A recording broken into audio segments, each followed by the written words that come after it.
Warning, this content may be disturbing to some audiences. Subscribe, if you dare. We also remove people's old hot tubs. Oftentimes they think it's beyond repair.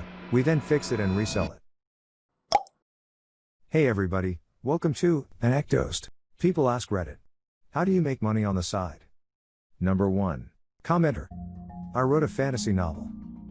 It took 15 years. I missed a lot of television.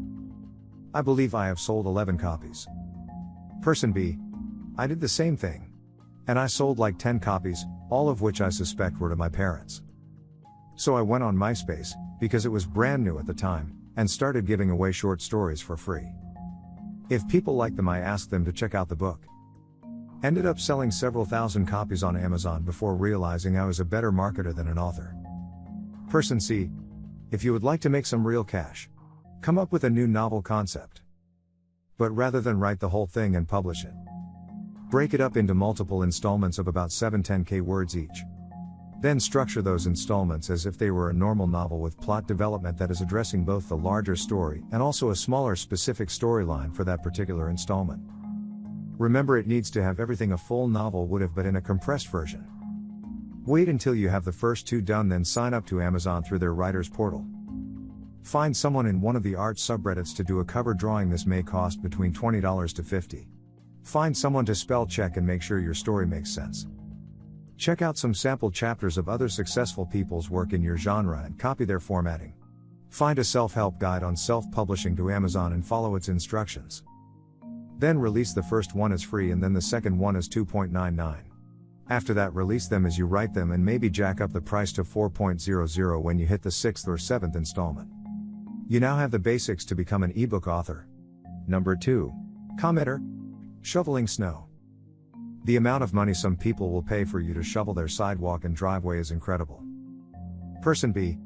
I started shoving snow on the side. 3 years later I had 2 trucks, 6 employees and 900 driveways. Now I'm a software developer. Life is strange. Person C. If you live in a neighborhood with young families, you will make a killing. When I was a kid and had a snow day, I'd be up before 7 knocking on doors, and by noon, I'd have at least $100, depending on how big the snowstorm was. Person D. I lived in Colorado for 6 months. Shoveling snow was by far the best way for me to pay off my engineering degree. Person E.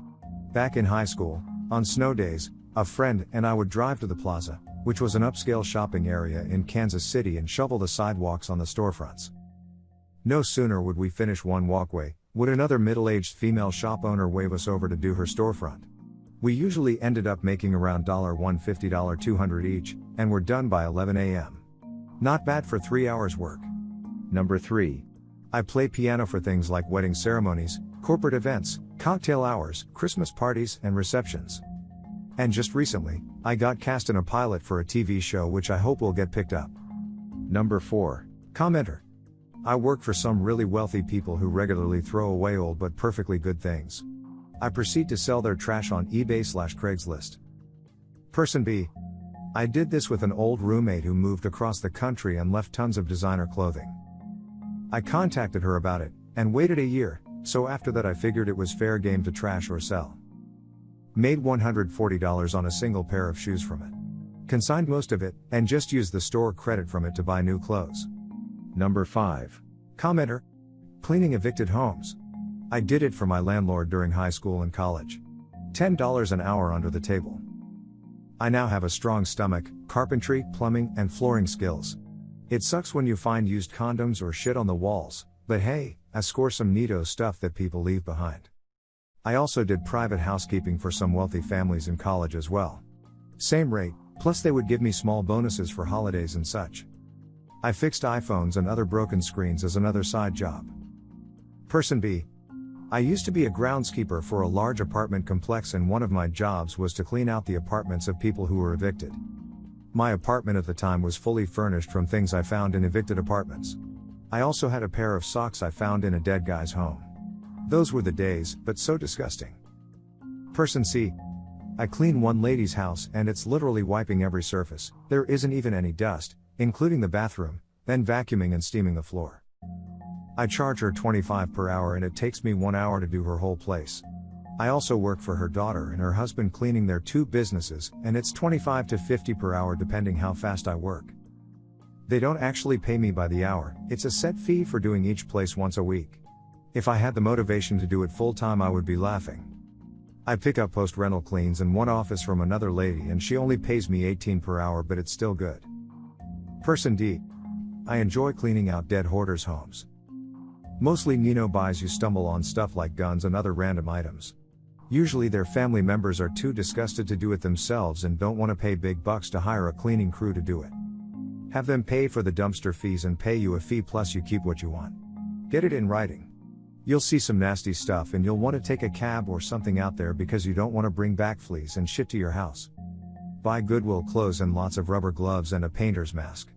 At the end of the day, burn your clothes and shower outside your home. You can easily make $500 plus in a weekend. Any cleaning company will charge a huge fee. The last thing the family members want are huge fees and to clean it themselves. They refuse to be a part of cleaning because they feel that they let their loved one get to that point in their life. Person E. I clean houses for my landlord after the tenant has left, too. You really do find some good stuff sometimes. He only calls me for a few jobs a year, though, so I also do transcription online and as an independent contractor. Person F. I've actually done the same thing. Family friend owns a bunch of apartment complexes in a Section 8 area. I started just painting and cleaning for him when I was 15 at the same rate, $10 an hour. Working alongside him, I also developed carpeting, hardwood, demo, very fun at 15 years old, drywall, basic plumbing, electric, replacing windows and more that I can't think of. I worked for him all the way through college. It was great because I made my own hours. He told me what units need to be fixed or are vacant.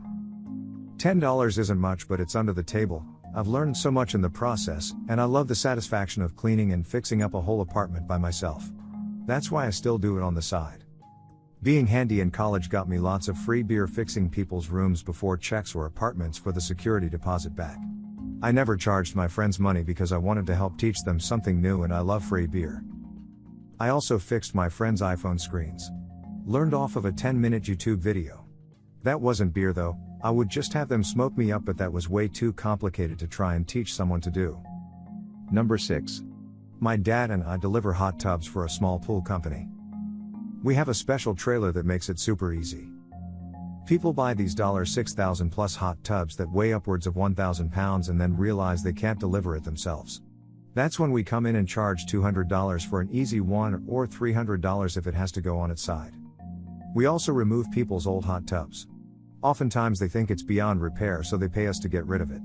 We then fix it and resell it. It's become quite the money maker. Number 7. Commenter. I buy old wine barrels and convert them into furniture and sell for cash. Doesn't make huge amounts, but every bit helps, and as my wife says, at least it is a self-funding hobby. Person B. That's cool. I build furniture out of pallets. I built an island counter for my boss's new spa. I also built an extension to our counter at the nutrition store I work at. Materials are free. It only cost me a small amount for blades and nails. Number 8. Commenter. I buy cars that have repairable problems or at auction. Cars that are dirt cheap, basically. I fix them up, clean them up and get them purring like they just drove off the lot. Then I sold them for much more than I paid and invested in parts. I flip like 2 or 3 a month sometimes. I've made over $1,000 on more than one occasion. One time I made like $3,000, but I got a ridiculous deal on the original purchase. Person B. I do the exact same thing. My best flip to date was $495 at auction for a non-running 2008 Silverado that had the wheels stolen off of it. Did some Facebook bartering for the wheels and tires, hit up eBay for new headlights and grille, carpet, and shiny parts. Had about $4,500 into it and sat it in a parking lot for a week before it sold for $15,500. Kid got a loan and handed me a check, the luckiest flip I've ever had. Number 9. When I was younger, I would rent an apartment or house that was bigger than I needed, typically a 3 to 4 bedroom place. I would use one of the smaller rooms and rent the rest out. I would get permission from the landlord to sublet the rooms, and would have tenants sign a month-to-month lease. In almost all cases, the rent from the extra rooms covered the rent for the apartment or house, and sometimes put extra cash in my pocket. As I got older, I rented larger places until I bought my house. Real example. 5-bedroom house, 3 upstairs plus 2 baths, 2 downstairs plus 1 really big den/playroom, and a large bathroom which tenants shared. We shared the kitchen, and had 2 fridges. I bought this house, and the mortgage was $1,650. I rented out the 3 downstairs rooms for $500, $500, and $900, for a total of $1,900 per month. That was a $250 per month profit, and we lived in the 3 upstairs bedrooms for free. Number 10. Commenter. I do a bit of tutoring, pays pretty well, £30 an hour sometimes, but you work more hours than you're paid for, prep, travel, and mostly the kids are shit, so it's pretty boring/disheartening. I also work a few hours a week at a food co-op. They pay terribly, but it's fun, and a good cause, also do charity stuff, and pay gets topped up with funny looking or bruised veg, get some stock and some beans, you've got a stew going. Person B. I did math tutoring for a few months last year while I was job searching. It takes some work to get into it, but once you have some regular students, it's definitely a good way to make money.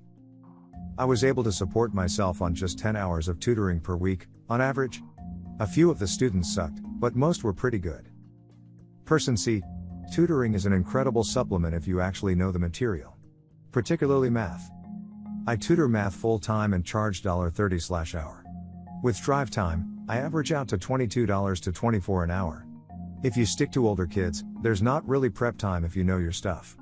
Plus, I get literally all of my clients off Craigslist. It's been a blessing in disguise. Particularly because I'm only a college senior. Person D.